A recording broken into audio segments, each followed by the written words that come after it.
Welcome, and thank you for joining us for today's History at High Noon Hip Hop Diplomacy with special guest speakers Mark Katz, Department of Music, College of Arts and Sciences at the University of North Carolina at Chapel Hill, and Junious Brickhouse, Director Next Level, and founder and executive director of Urban Artistry Incorporated. My name is Stacey, and I handle adult education over at the North Carolina Museum of History, and we're so glad that you're joining us for today's lunchtime lecture program. Today's lunchtime lecture is just one of many exciting digital offerings available through our History at Home initiative. So if you'd like to learn more about those resources, we invite you to head over to the museum's website at www.ncmuseumofhistory.org. Before we get started, we would like to take this opportunity to thank our North Carolina Museum of History Associates and Foundation for making today's event possible. Our associates and foundation provide crucial funding and support to the museum, which in addition to many other things, helps make programming like today's program happen. If you'd like to learn more about becoming an associates member, we invite you to head over to their website at ncmoha.com. We would also like to thank all of you who graciously donated funds towards today's program. All proceeds from the program will be donated to Urban Artistry Incorporated. A few quick housekeeping tips for today. We ask that you please make sure to keep your mic muted throughout the entirety of the event, and that if you have any questions for our speakers, to please type them into the chat function located at the bottom center of your screen.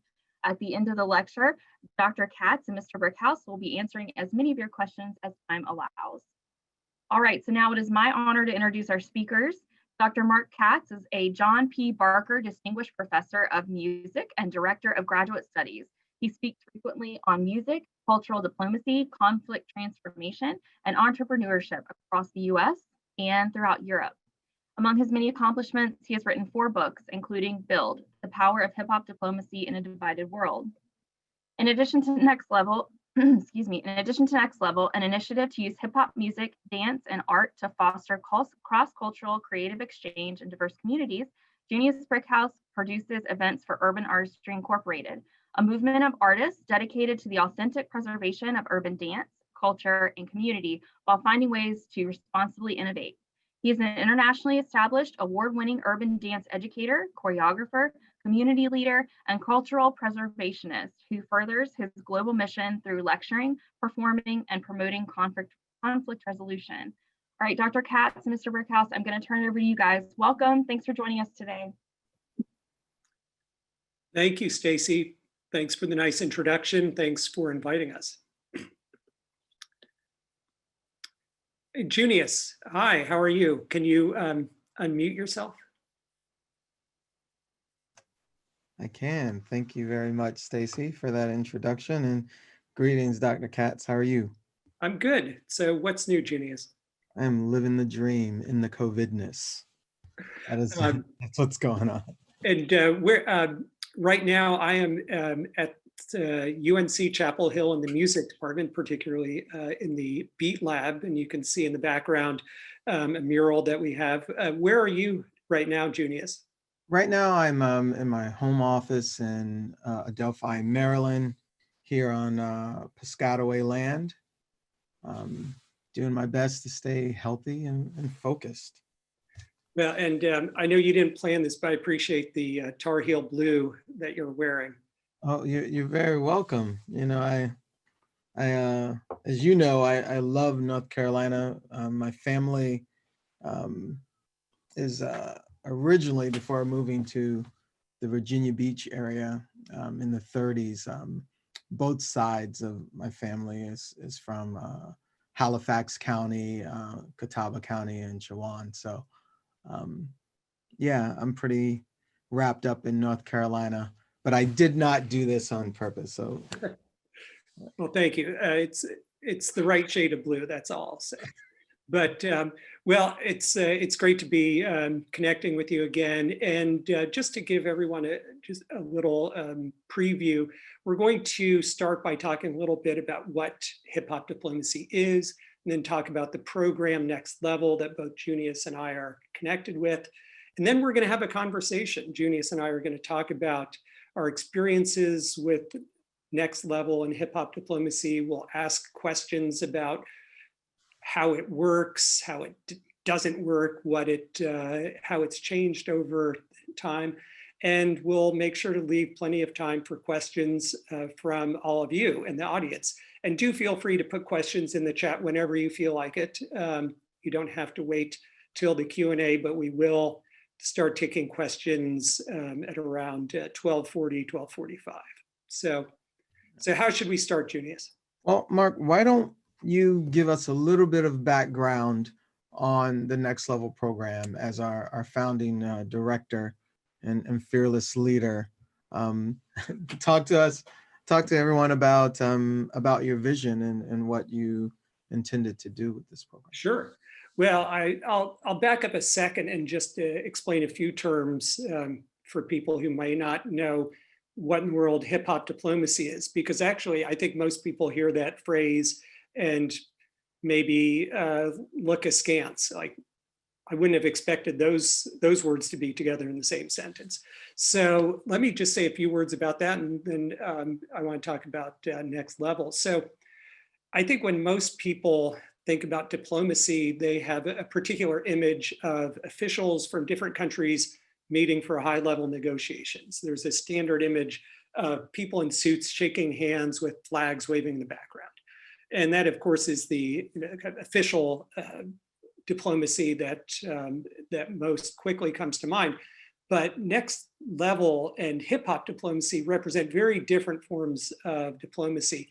And hip hop diplomacy actually draws on two different kinds of diplomacy that you may not be aware of. One is cultural diplomacy and the other is people-to-people diplomacy. So cultural diplomacy is, as you might imagine, just when culture is at the forefront of the interactions between countries. So an example, some historic examples are when the Soviet Union sent the Bolshoi Ballet to the US in 1959, or when the US State Department helped support a tour of North Korea by the New York Philharmonic. You can also have things like art exhibitions and poetry readings and so on. So it's diplomacy around culture. Then there's also people-to-people diplomacy, and that is when the citizens of each country work together to come to mutual understanding and cooperation. So hip hop diplomacy combines both of those things, and that's where Next Level comes in. Hip hop diplomacy actually dates to 2001, right after 9/11. There was a real need for the US, not just right after 9/11, but particularly around 2003, 4, and so on. There was a real need for the US to reach out and connect with populations around the world. And hip hop was a way to connect with young populations. So that is, in a nutshell, why hip hop diplomacy came about. And we could talk more about that. So it's been going on since 2001, but it wasn't until 2013 that the first full big-scale program on hip hop diplomacy was created by the State Department, and that's where Next Level comes in. So Next Level was something that started in 2013, and I was the founding director, and Junious was in from the beginning. He was an artist educator in one of the first residencies. And it's a program that comes out of the Bureau of Educational and Cultural Affairs, otherwise known as ECA, from the State Department. And it's also administered by Meridian International Center and UNC Chapel Hill. So it takes quite a few organizations to put this together. And really the way it began is that I would give a lot of credit to the State Department. They had the idea that hip hop could be the basis of a really powerful program to connect people of different countries around the world. And I saw a call for proposals for that.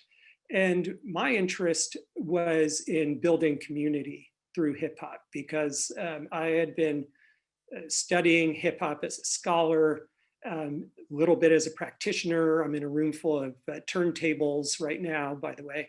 I'd been working for years with hip hop artists and educators, and really wanted to find a way to, pardon the shameless use of the title, but take it to the next level. We were working here in Chapel Hill, teaching classes and building community in the local area, and we wanted to take this internationally.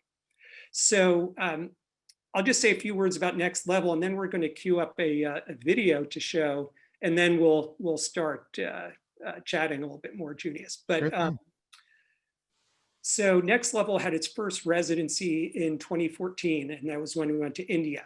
A little bit later, we went to Senegal, which was where Junious was a member of the team there. And it's built on these intensive 2-week residencies where groups of 4 hip hop artists, each representing different elements. So dance, DJ, rap, graffiti art, beat making, beatboxing, where these teams of artists go to another country for 2 weeks and work with underserved communities to teach and to perform. And we've now, it's kind of amazing to think of this, but we've now been to more than 30 countries. The last one was Bolivia. Junious and I had to get on a plane pretty quickly to get out on March 14th, I think it was, because if we had stayed any longer, it would have been a while since we could, until we could get out, because COVID started reaching Bolivia. So we've been to countries all around the world, to several different continents, and we'll watch a video. It's just about 2 minutes and change from our residency in Myanmar, also known as Burma. And it's a short overview, and you're going to see both me and Junious in it. And it'll just give you a sense of what goes on. You'll see a little bit from each of the artists, and then we'll take it from there. So Stacy, if you wouldn't mind playing the video, that'd be great.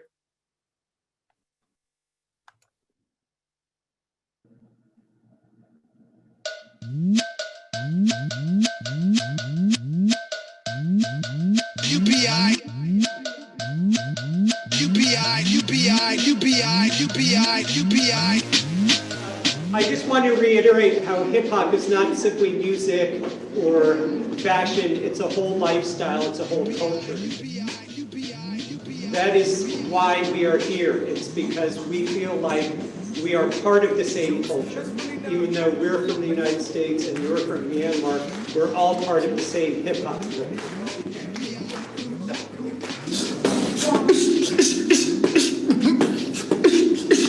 But I know you guys, I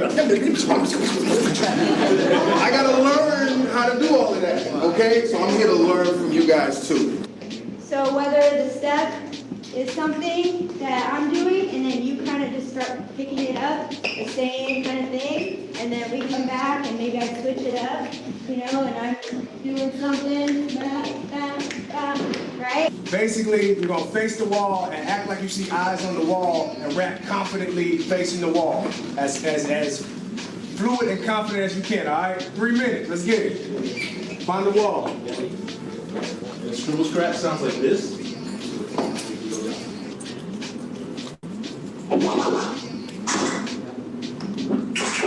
That's a scribble scratch. So it's like a baby scratches. Scribble scratches faster. 2, 2, 3, 4. Listen to the DJ. Listen to the DJ. Like that. Listen to the DJ. Like that. Listen to the DJ. Like that. Listen to the DJ. Like that. Listen to the DJ. Like that. Listen to the DJ. Like that. Listen to the DJ. Like that. Listen to the DJ. Like that.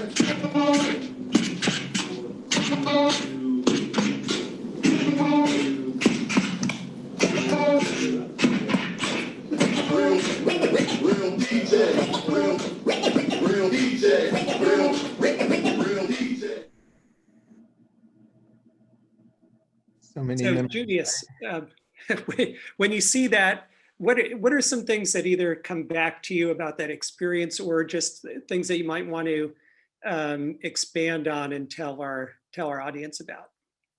Well, I mean, so many like good memories there. You know, I think a lot of the times when people think about cultural envoys and these types of cultural exchanges, that you know, the clip shows us engaging and having fun, and but it doesn't speak to what goes on in the background.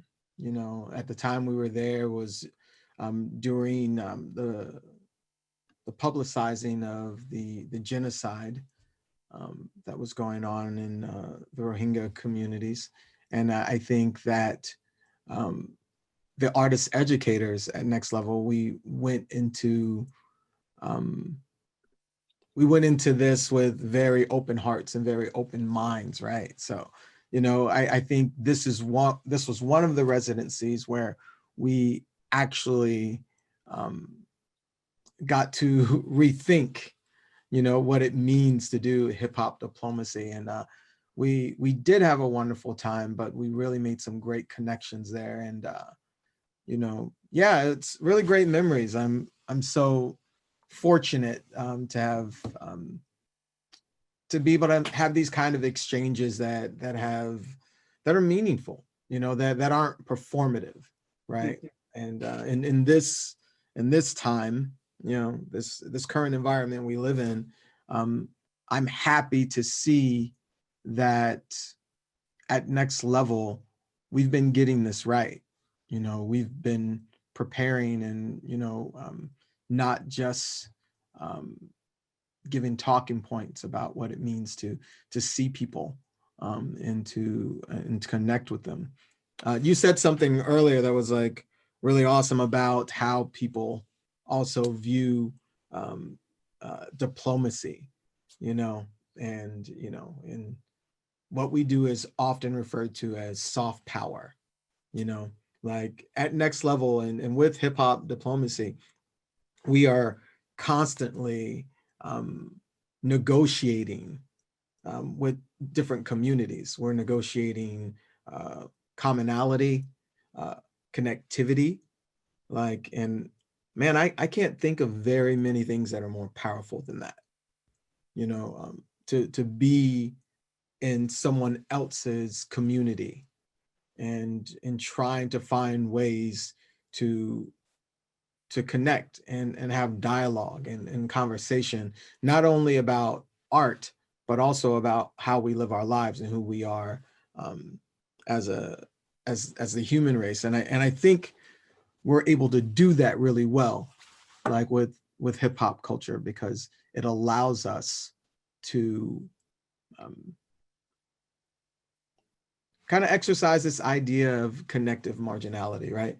You know, that people in marginalized communities, people in underserved communities, no matter where they are in the world, like, we get each other a bit, you know, like there's something about something that's going on inside of us that allows us to hold space differently for each other. And in that clip is just a reminder of that thing happening in Myanmar. So, And you know, as you know, it doesn't happen automatically though. We have to do it really, we have to approach this very thoughtfully and carefully. And I'll just point out two things that strike me. And I think would be worth people thinking about. One is when one of our artists, Benu, says, "I'm here to learn from you."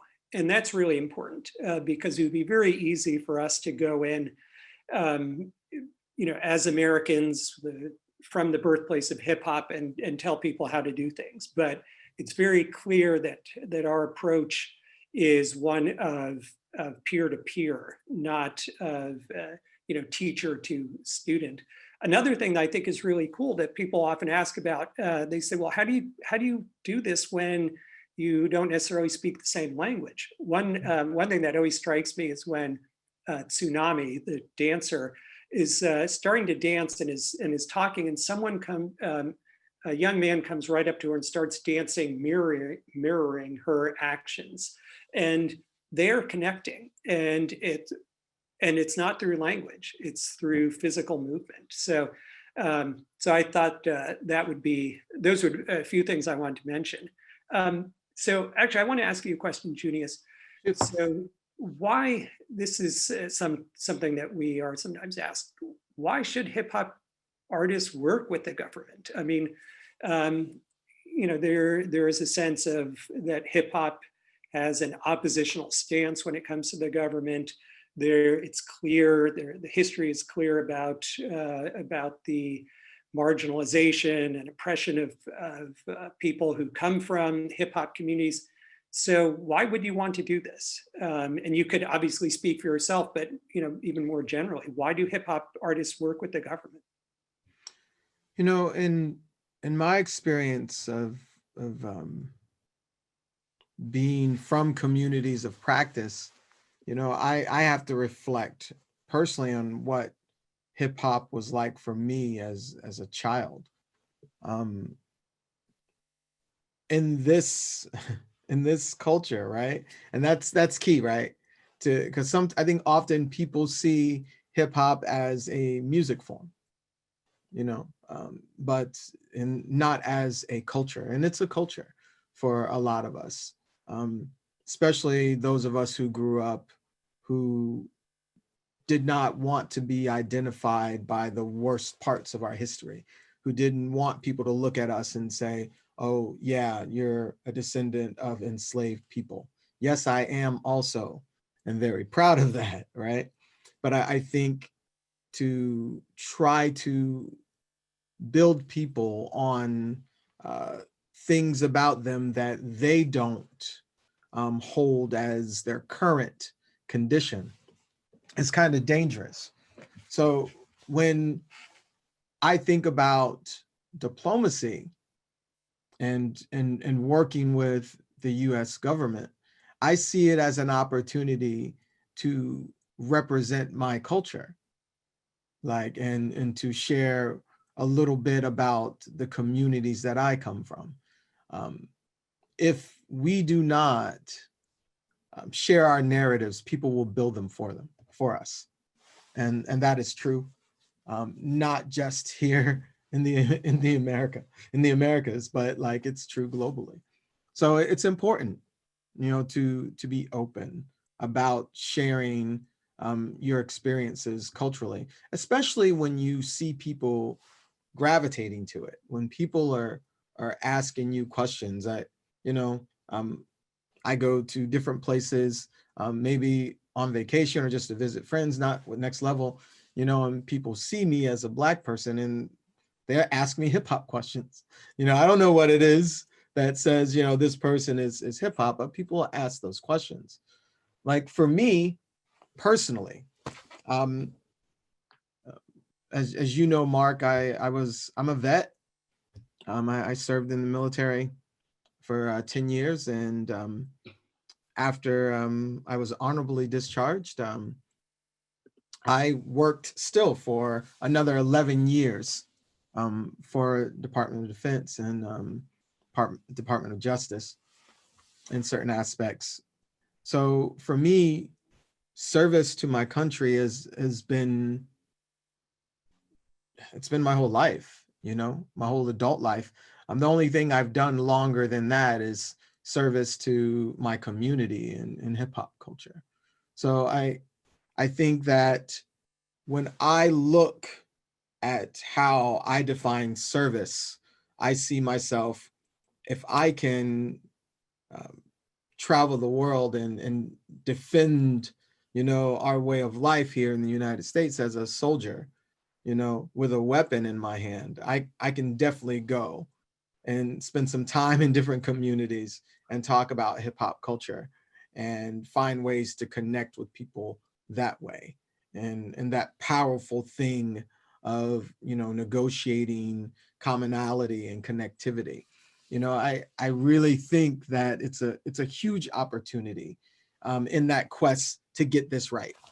Mm-hmm.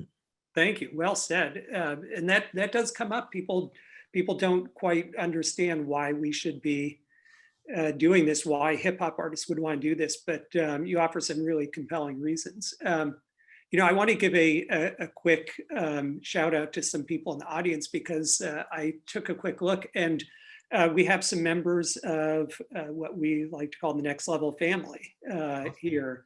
So I saw A. Billy Free, who was with us in Mongolia. de-essence, who was in the Columbia residency, Nick Neutrons, who is a DJ who was in Algeria and Tunisia. So it's great. It's great to have all of you here. Thank you for being here. But let me just ask you, like, how do you create a sense of family? How do you build trust when you're doing this work, and especially when you're representing the U.S. government, which people have reason not to trust? Well, I think people understand that as people, generally, like, we are not our governments, as individuals. I think people get that. And my experience is anywhere you go in the world, you'll find people who are critical, if not of their governments directly, of the situations that their government has put them in. So I haven't found that to be a problem seriously with communities who are willing to connect. Of course, there are people who would like to disrupt, and people, who don't like you, and people often will call you by the name of, whatever government official they don't like. But I think I appreciate, like, I appreciate people being able to express themselves. If in some countries that we visit, people don't have, that the ability, to express themselves. But I do think if we can get past that, if we can get past looking at each other as only representatives of our government, right? And I think we'll be fine, and that's the way towards better. And you'll see in hip hop culture, there's a code, and like this code is common, and it's like, it starts with respect, right? Here, that's a very powerful word, like here in the United States and in English. I can say respect anywhere I go, and people will look. People will look and agree, like, yeah, respect. What's going on? Who ain't giving respect? Like, everybody wants it, and frankly, everybody deserves it. And I think being able to show another side of our experiences, and not just as Americans, but like for me as an African American, to show people, no matter where we are, that we're not a monolith, and neither are our beliefs and our cultural heritage. We're a diverse people. As a good friend of mine says, we're polyfolk. There's so much to the conversation. So hip hop is just the tool. It's just the thing that's up front. Behind that, there's a lot of things about us. And if we approach our student collaborators with the same respect, and with the same kindness, we usually get reciprocity. And I think that's what we want for ourselves. If that works out well for the State Department or the U.S. government as a whole, I don't see any shame in that.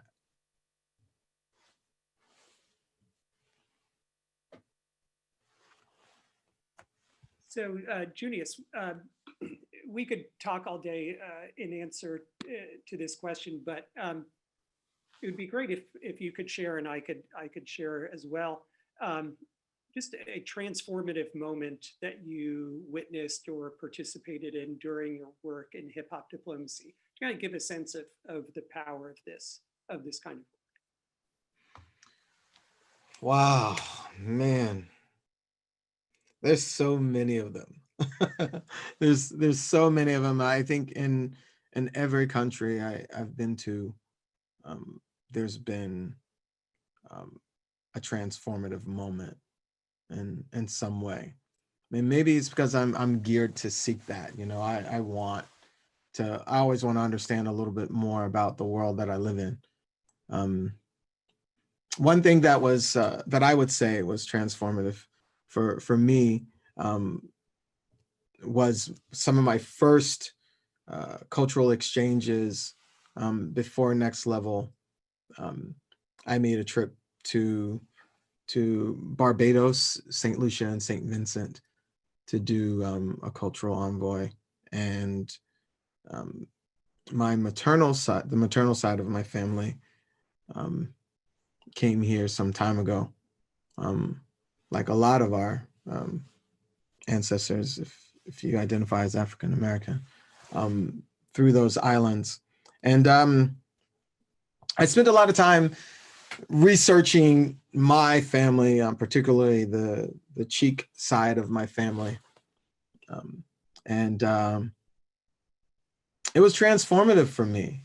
You know, it not only helped me to see the names of my ancestors in print and what, you know, churches they went to and, you know, what they did, you know, like, but it also helped me to understand the urgency, right? The urgency of being in other people's communities identified, you know, having an identity, like, and respecting that, right? Because, you know, I'm in someone else's culture, I'm in someone else's community in their country, you know, that's a huge responsibility that I don't violate, right? It's a huge responsibility to represent, as we say. And it was transformative because when here I was looking at, you know, my family lineage, and it was like, I got a lot to learn, you know, and, you know, if I have to do that type of dive within my own history, like, imagine the work that we have to do and we should be geared to do in other people's communities. So that's one for me. Well, I'll thank you. It's beautiful. And when it's not official, but we might be going back to some of those places. That's what I hear. Yes. So that would be wonderful to be able to go back. I'll mention one that came to me because I realized that it's been 6 years almost to the day that I was in Bangladesh for one of our early residencies, November of 2014, so 6 years ago. And a really powerful moment that I witnessed or kind of experienced, it was very small, but it gives you a sense of what can happen during these kinds of exchanges. And this was not part of the official residency. We were invited by a beatboxer to visit his family in his apartment in Dhaka. And I was there with a DJ A Minor and Amira Sackett, and a DJ and a dancer, and we visited one of the participants in his home. And that was just an amazing experience because for a number of reasons. One is that their parents were so impressed that, and this blew my mind because I felt like a guest and I was very kind of humbled being there. But they said, why, you know, this professor from America has come all this way and has come to our house because of my son. It actually changed the way they looked at their son because their son is a beatboxer, and I'm not going to beatbox for you, but I can. But what he's, hopefully you all know what that is. But what he said, and this was funny, he said, my parents are always asking me, why are you farting with your mouth all the time? And they just did not respect beatboxing. But then they see that he's part of this important program. He has a badge with his name on it. He gets a certificate. I sat with his parents and chatted with them, and they saw their son in a new light. Another thing that happened in that same afternoon when we had lunch with them is that we were with Amira, and Amira is Muslim and wears hijab. And a young woman who is a family member who lives in that apartment. I don't know, I think it may have been translated from Bengali, but basically said to Amira, I like how you wrap your hijab. Can you show me how to do it? And so they went off into another room, where they could do this in private. And then they came back, and the young woman had her hijab wrapped in this very stylish way that Amira does. And it was just this beautiful moment of exchange where two people from thousands of miles apart could connect in a very deep and personal way. So these are things that happen all the time during our residencies, and they're not always just the ones that happen on stage. In Dhaka, actually, it was a huge concert, thousands of people in their national theater, and was a really big deal. But just as important are these little moments. So thought I would just share that, and shout out to our family and friends in Dhaka, Bangladesh.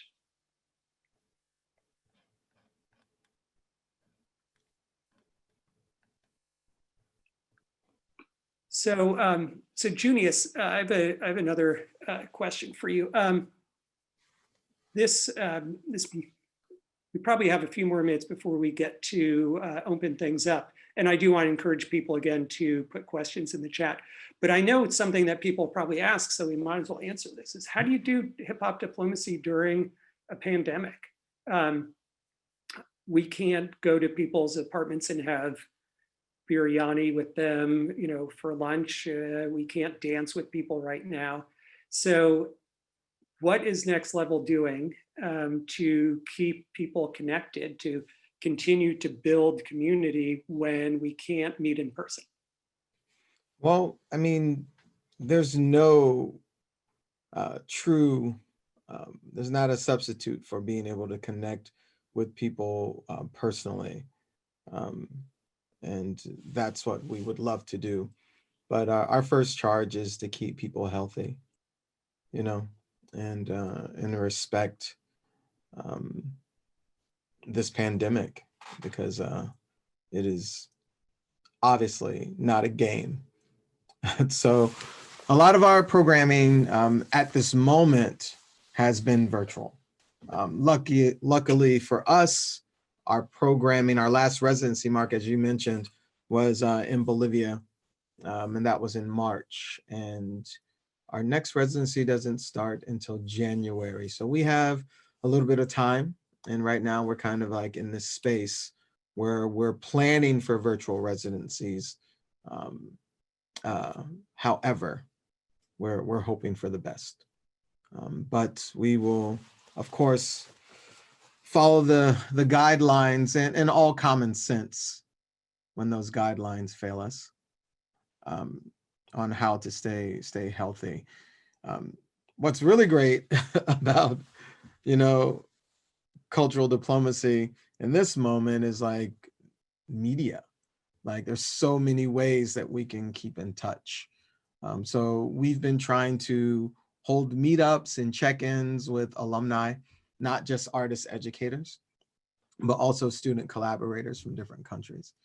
And just kind of center our relationships, and not necessarily the celebration in itself of partying, hanging out, and learning together, because people really miss that. I think from January of this year until March, I was in 6 countries, on 4 continents, and it was a good time, meaning I was on the move, and I missed that. But I think we're hoping for many years of that type of connectivity. And if we have to take a pause for a while to get our houses in order, so to speak, and to stay healthy, I think it's well worth it. So we are doing everything that we can, but I think the root of all of this is people and connecting how we can. And that's our charge. Yeah, and I've been pretty impressed with what we've been able to do. I was really pretty worried when things went virtual, but done some cool events, collaborative performances over Zoom, the graffiti themed coloring book from some people in Peru that we worked with. Lots of cool things. Actually, you know what? There is one more question I wanted to ask before we get to questions in the chat, which is just thinking about this year, which has been a tough year for pretty much everyone, and there's a lot of reason for despair. So, thinking about hip hop diplomacy, why does hip hop diplomacy give you hope and hope about the world and the future? Wow. I think the last question, is why? Because even in a pandemic, we're still talking about culture, and we're still talking about it through a lens of the beloved community, right?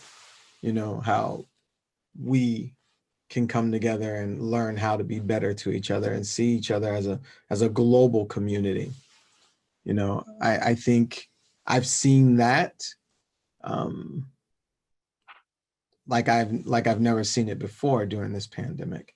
We've all seen the hard times. We know the stress that we've seen in our communities that's due to mental health disparity and poverty. We've seen that, and a lot of us are experiencing that. But I think the hip hop community is really doing its best to rethink how we've been doing hip hop culture and how do we reform it, and what that looks like, and that gives me hope. I'm excited about that possibility. And I think mostly because people are tired of things that are just performative, no, if we want to do this, then let's do it. This is no longer about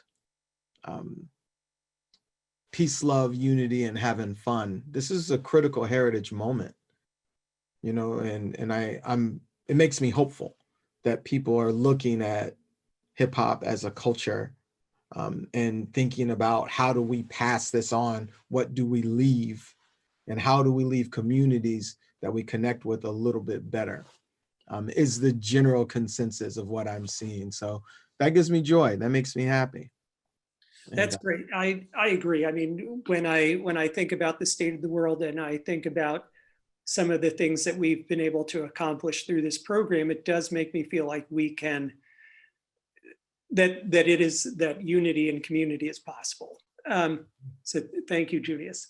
We're getting some good questions in the chat, so why don't we turn to those? I'll just pull some out and randomly assign them to you or me, if you don't mind. Tasha Iglesias, first of all, thank you. Tasha, how are you? Doctor. So glad you can join us.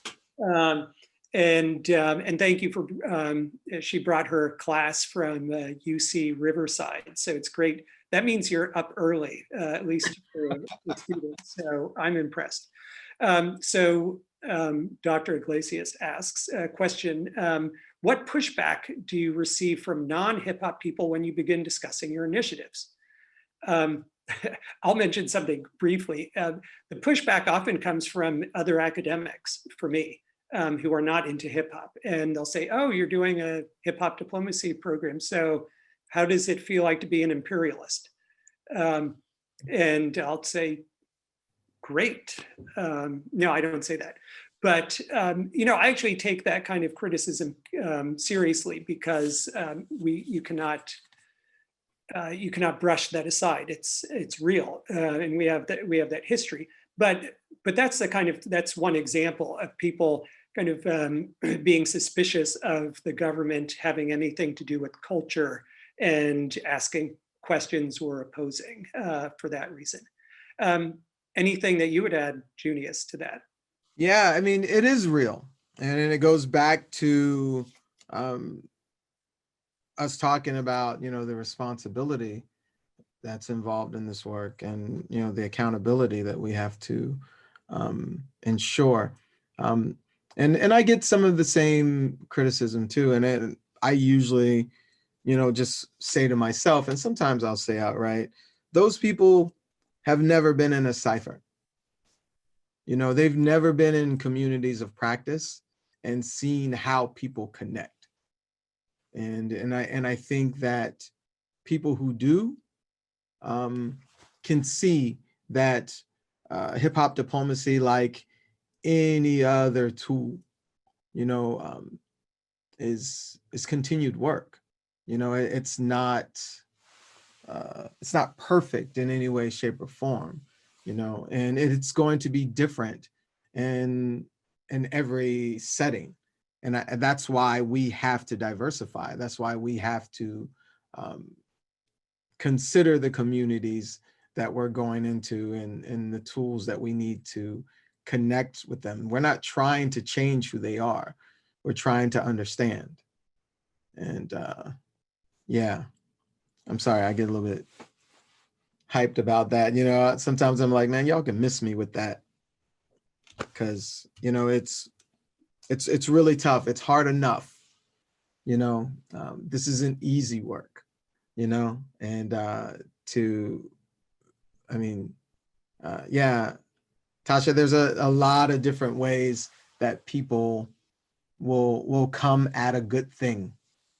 And I think that it's important that, although we take that into consideration on where we can do better, that we also take some pride in the relationships that we can build with hip hop culture, and represent and honor those relationships, you know, with respect and dignity. So that's how I handle it, at least.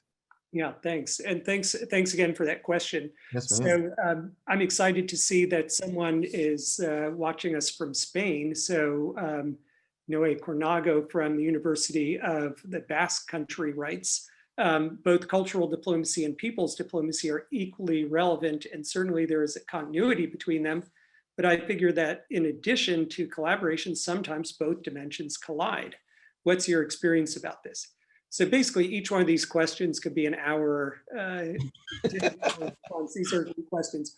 I'll mention something briefly, and then we could go on to some other questions, or we could come back to it. But I mean, there are lots of ways in which things collide. One is when we are just because we're guests and people don't necessarily know us well enough, they may not yet trust us. So there can be the assumption that we're not, we're not there for kind of sincere reasons, or that we are, there for propaganda reasons.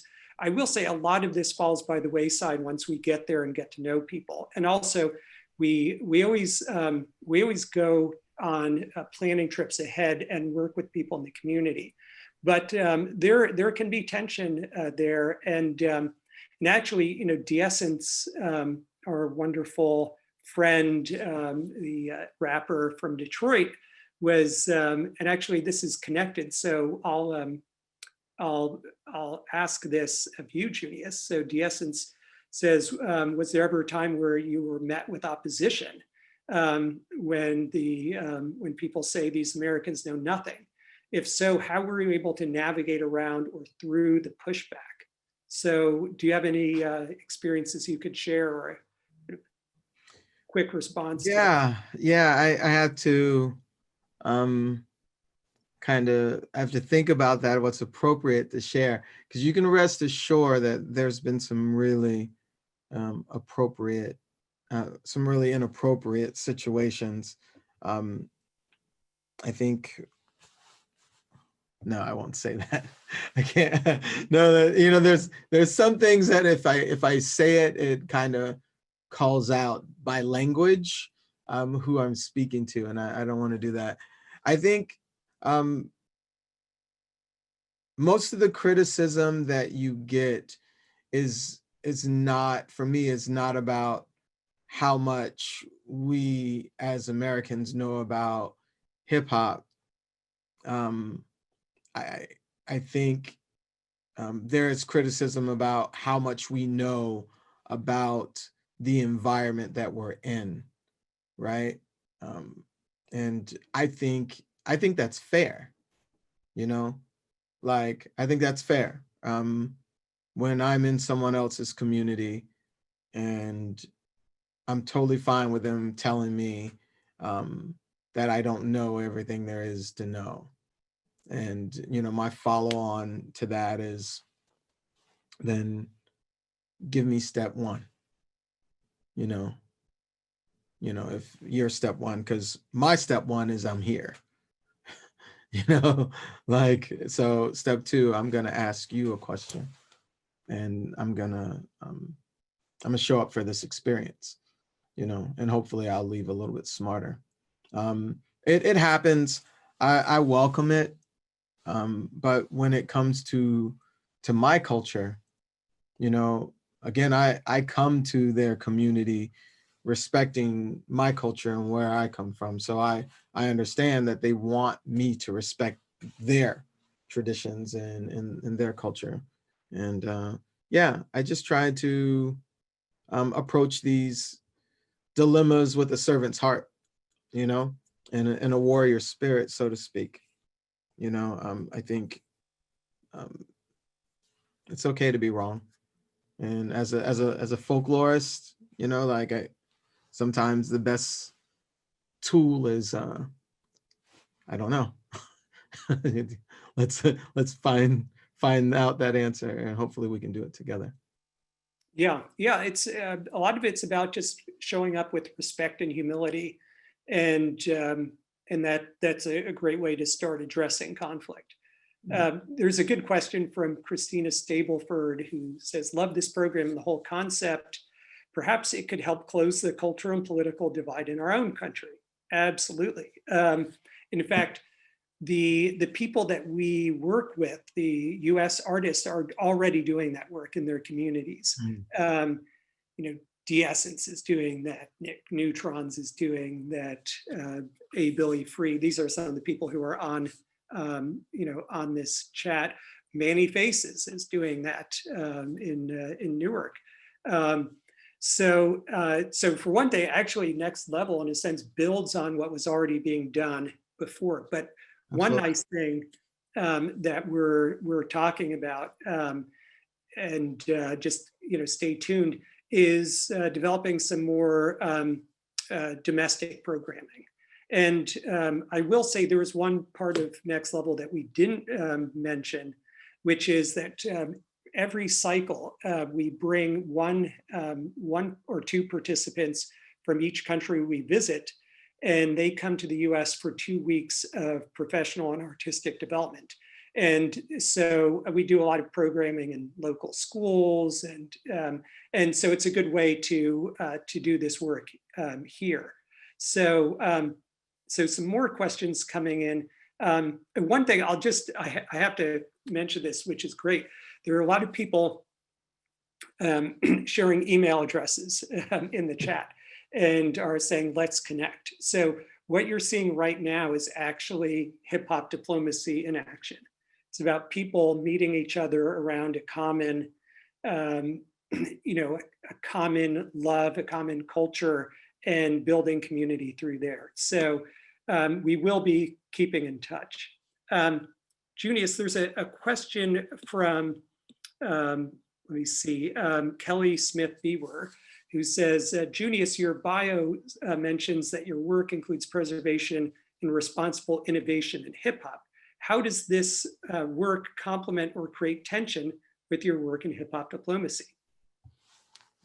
Wow. You know, I think let's first, that word, you know, preservation, right? You know, and compared with the word innovation, like for me, I've been doing hip hop like for as long as I can remember, you know, and I love it, and I love it enough to let it change, you know, like any good relationship. You know, you love a thing, you have to let it change. And there's so many different pockets of what the culture looks like, you know, and my preservation work is to um, document and archive how that exists um, according to the communities of practice, not this purist lens, right? Like of what hip hop should be, because we've seen it change over the years. Um, that allows me, when we talk about cultural diplomacy, to not just accept, you know, what I'm experiencing in the moment or the people that we're engaging with.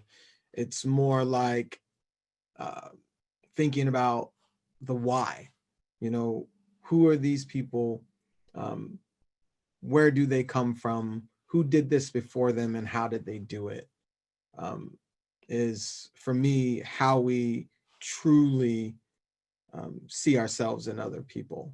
So very much so the preservation work, you know, allows me to be present, right? And to see communities as thriving and see their traditions as living traditions, you know, not just this stale thing on a shelf, you know. So I hope that answers your question in brief. Sir, I think you're on mute, Mark. Yeah, thanks, Kelly, for your good question. I think we can take, very quickly two more. One thing someone asked about this kind of work in high school or primary education, and I'm just going to punt that to the Hip Hop Association of Advancement in Education.